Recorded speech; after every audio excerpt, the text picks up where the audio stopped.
One mail-in ballot in the more than 15,000 set to be sent in Jefferson County, according to the clerk's office. One mail-in ballot with errors that caused concern. This came down to a printer error.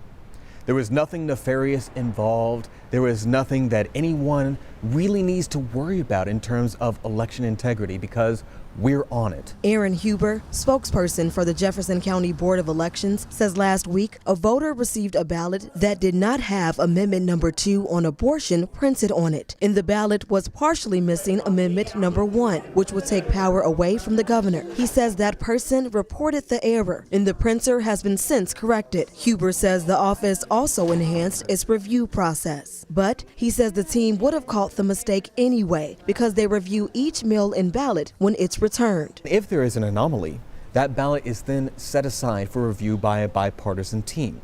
So if there was an instance where there was an inconsistency with the ballot, we would know. The ACLU of Kentucky says they want to see more election security and transparency. A letter today to the Board of Elections listing 4 steps they'd like to see taken. A full account of the misprint error. Confirmation that they will inspect each returned ballot. Provide a list of voters who requested mail-in ballots. And lastly, describe if voters will be told if their ballot is defective. They're really important to make sure that people aren't losing their right to be heard in this very important election. The ACLU says the voter in this case knew what to look for and saw what was missing from the ballot, but not everyone will. Just by having this conversation, we're able to sort of amplify that message that, hey, make sure we're all looking for that when we go to vote, because it really is an important issue. Now, Secretary of State Michael Adams says it is important to look at a sample ballot and make sure it looks the same when you go to vote. He says misprints happen every election season in small numbers. Aaron Huber says the person who received the incomplete ballot did cast their ballot in person. The original ballot was not counted.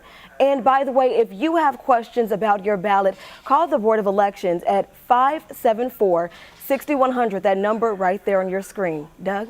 That's going to be an important number in the days to come. Thank you, Bobby. Here's what you need to know voting on November 8th. Early in-person voting starts on November 3rd through the 5th, but on Election Day, polls will be open from 6 a.m. to 6 p.m. Remember, if you're in line by 6 p.m. Election Day, you will be allowed to vote. You just need a valid form of your ID with you. By the way, and we have a voter's guide for you on WHS11.com that will show you all the in-person voting locations. Check it out.